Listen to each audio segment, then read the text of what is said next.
কি করছো ভাই? আম পাড়ছো না? বিজেপির এটা নিয়ে, হ্যাঁ? বিজেপি ব্যানারটা পেয়েছো আম পাড়ার জন্য? হ্যাঁ, জেপি নাড্ডা বিজেপির আমাদের কোনো এ নেই, সম্মান নেই নাকি?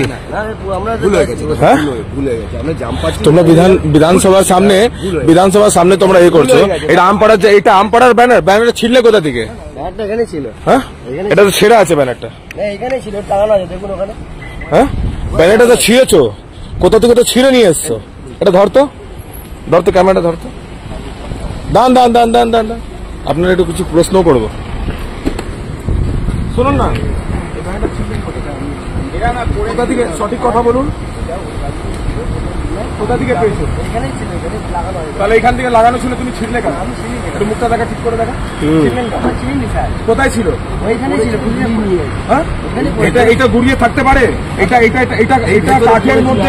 কাঠের মধ্যে প্রিন্ট করা থাকে, ব্যানারটা ফ্লেক্স করা থাকে, ফ্লেক্স থেকে এটা খুলে তোমরা নিয়ে এসছো। এটা কি মানে কি জাম পড়ার জন্য? হ্যাঁ, এটা বিজেপির, এটা সাইড হন, এটা বিজেপির ব্যানারটাকে ছিঁড়ে দিয়ে আমরা এখন রাস্তা থেকে ক্রস করছি, এখানে দেখছি জামুন পাড়ছে। এই তো, হ্যাঁ, তুমি ছিলে না, তোমার ভিডিও রয়েছে। এরা বিজেপির ব্যানার নিয়ে এরা এখানে জামুন পাড়ছে। মমতা বন্দ্যোপাধ্যায় নিয়ে করো না, ক্ষমতা নেই। এটা কি জামুন পাড়া জিনিস এই ব্যানারটা?